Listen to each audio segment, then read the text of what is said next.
Welcome to the second session in our behavior series.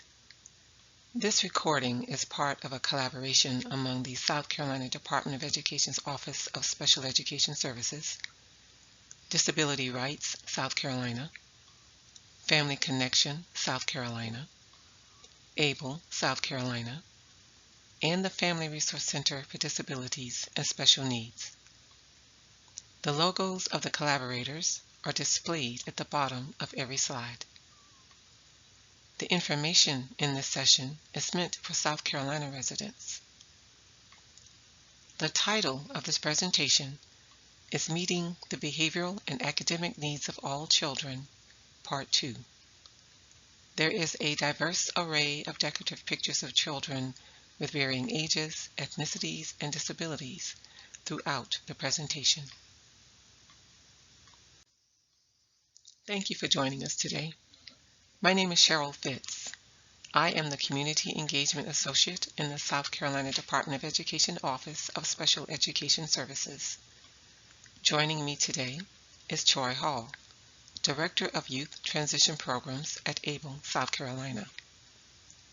Our hope is that the information shared will be helpful to you as you support your child or children through school and beyond.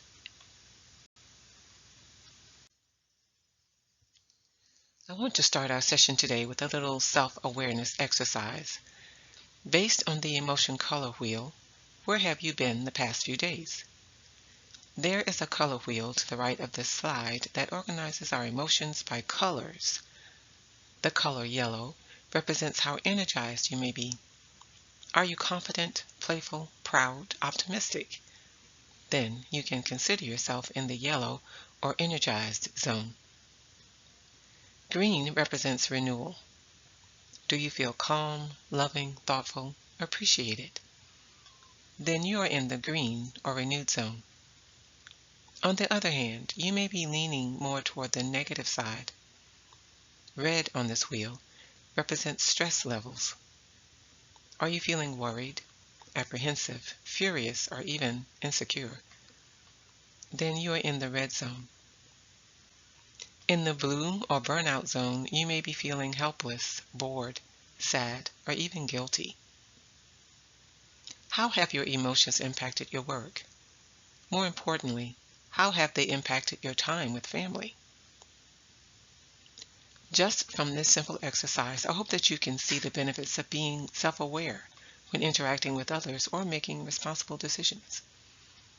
I believe this is an essential skill for our children to learn. All learning is social. All learning is emotional.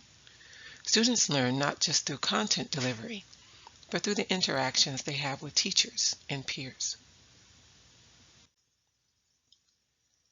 Today we will recap what we covered in the first behavior presentation and talk about the what and why of social emotional competence. We will then look at practices and programs that you may see within the schools, followed by an overview of how social emotional development can promote success for older students entering the community and the workforce.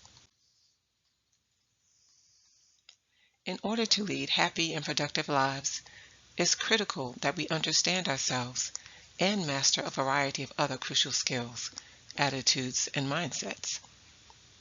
Research tells us that students are more successful in school and daily life when they know and can manage themselves, when they understand the perspectives of others and relate effectively with them, and when they are making sound choices about personal and social decisions. If we want our children to cultivate these skills, these attitudes and mindsets, then social emotional skill development must be a part of every child's education. So what are educators and parents saying about social emotional skill development? A recent report from McGraw-Hill was released in 2018, showing the survey results of a national sample of teachers, administrators, and parents.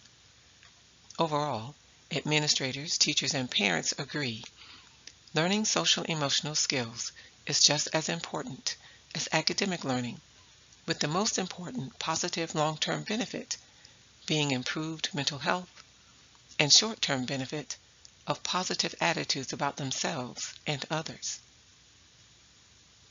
Now that we've talked about the advantages, let's turn to the type of programs that may be within a school. Social-emotional programs can be used within a single classroom, school-wide, or even district-wide. School-wide approaches integrate social and emotional skills into every part of a student's educational experience, across all classrooms, during all parts of the school day, and even during after-school events. PBIS, or Positive Behavioral Interventions and Supports, is specifically mentioned in the Individuals with Disabilities Education Act. PBIS is a proactive approach that schools may use to improve school safety and promote positive behavior. The focus of PBIS is prevention, not punishment. The developers of PBIS recognize that students can only meet behavior expectations if they know what the expectations are. Everyone learns what's considered appropriate behavior. Adults and students use a common language to talk about it. Throughout the school day, in class, at lunch, and on the bus, students understand what's expected of them. This is a data-driven, tiered system for identifying student behavioral needs, and can merge well with behavior plans and within special education settings. Programs that fall under a social-emotional category, such as PBIS, often have similar characteristics and work well with one another. Some of these programs include restorative justice and the pyramid model. Another program that serves students with disabilities well is the pyramid model. Primarily used in early childhood, the core work in the pyramid model focuses on building adult skills so that they can support the children's social and emotional health. This is done through strengthening relationships and directly teaching emotional literacy, self-regulation, listening, friendship skills, and basic problem solving. The pyramid model also addresses how and when to identify and provide for children needing more individualized supports. The multicolored pyramid to the left of the slide outlines the levels found within this model. At the base of the pyramid is an effective workforce. The layers immediately above involves creating nurturing and responsive relationships and high-quality supportive environments. Once these are in place, the next layer involves targeted social-emotional support, with intensive supports crowning the top of the pyramid. I now want to share a little about the social-emotional disciplinary program of restorative practices. Often used within middle and high schools, this disciplinary practice views misbehavior as an offense against relationships. The approach keeps the focus on helping students to be accountable for their actions, with a specific emphasis on empathy and repairing of harm brought about by their actions. The graphic to the right of this slide notes the 5 major areas of restorative programs: building healthy relationships between educators and students, reducing, preventing, and improving harmful behaviors, repairing harm and restoring positive relationships, resolving conflict, holding individuals and groups accountable, and addressing and discussing the needs of the school community. For any social-emotional program, there are 3 essential areas necessary to establish its effectiveness within the school. The first is a supportive classroom environment, one that promotes student voice, builds positive relationships, integrates student cultures, and brings opportunity for student choice into the lesson plan. The second essential area is explicit instruction, specifically teaching a social-emotional skill such as self-awareness or responsible decision making, and connecting it with real life experiences. The third area is intentional integration of social emotional skills or competencies into daily instruction throughout the day and in various subjects.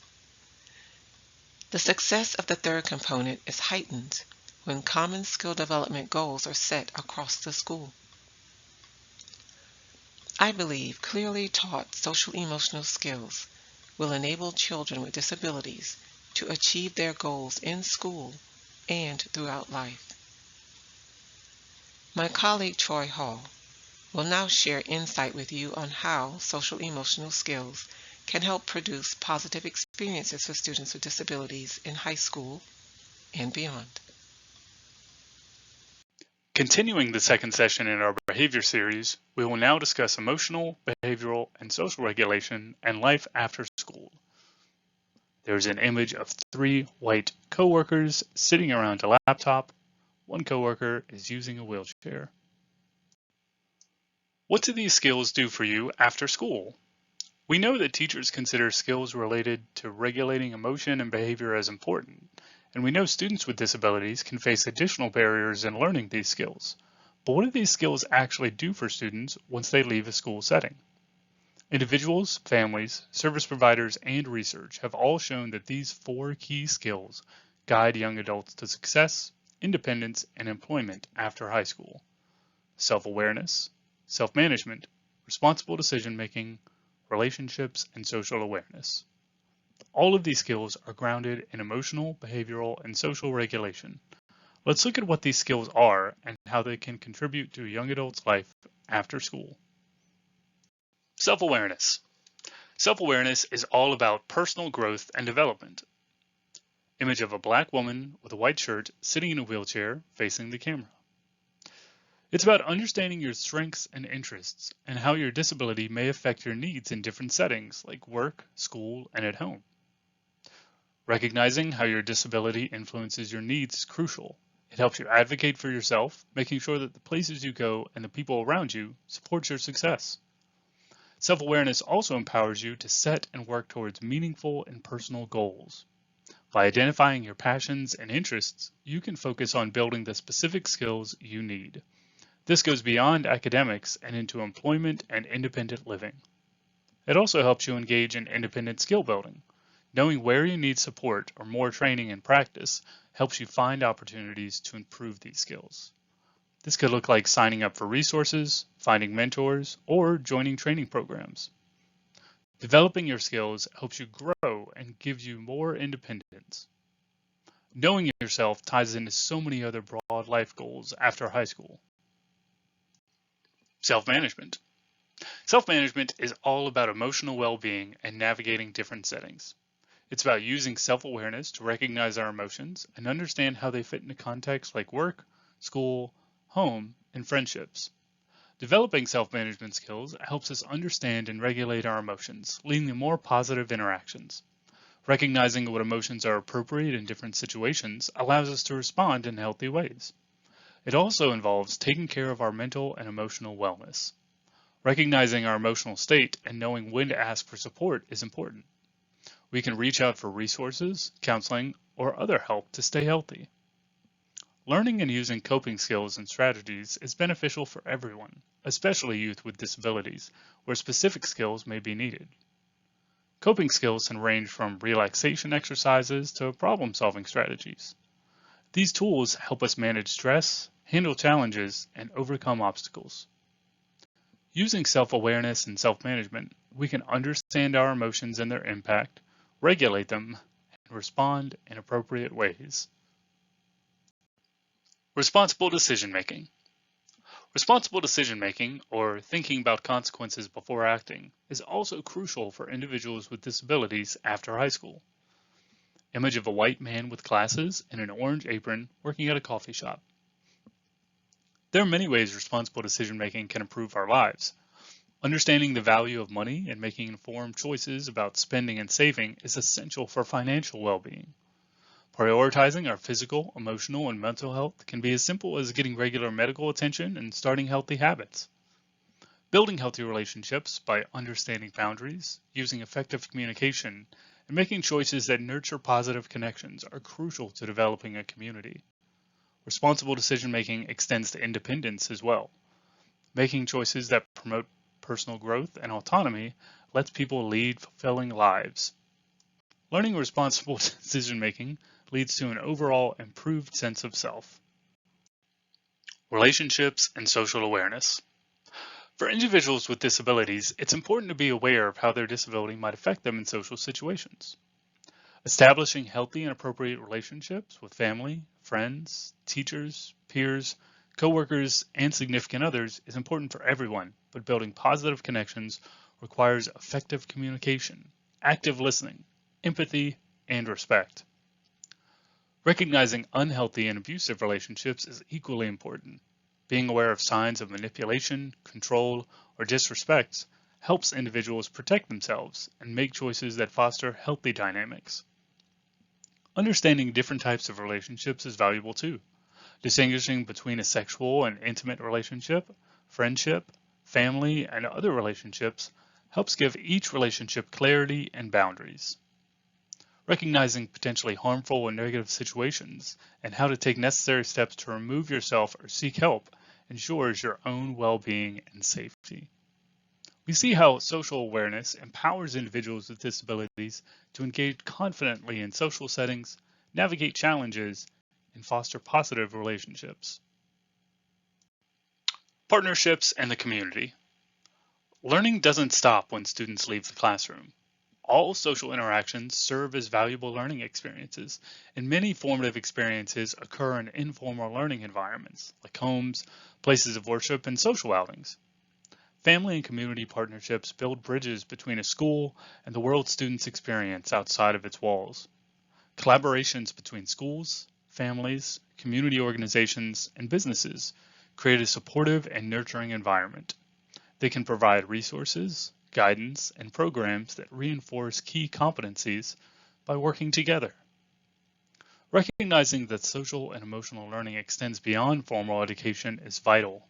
Homes, communities, and school settings all contribute to a young person's growth and development. By acknowledging this, we can create a comprehensive support system that empowers individuals with disabilities to thrive and succeed. Summary. To the left is a circular graph with 3 blue outer rings labeled homes and communities, schools, and classrooms. Within that is a circle with 5 equal sections labeled self-awareness, self-management, social awareness, relationship skills, and responsible decision-making. The core of the graph is labeled social and emotional learning. Individuals with disabilities who have a foundation of these skills can more readily recognize abuse and other harmful situations. They have the skills and strategies to remove themselves or seek help, ensuring their well-being and safety. This also extends to financial management, physical and emotional well-being, social and community interactions, and workplace accommodations. Identifying strengths, interests, and needs is crucial in the academic and job-seeking process. Having the confidence to ask for support or accommodations enables individuals to thrive in these settings. Additionally, fostering high levels of independence and autonomy empowers individuals to make informed decisions and take charge of their own paths. By developing a foundation of these skills, individuals with disabilities can navigate workplace and community interactions with confidence, contribute positively, and create a fulfilling and independent life.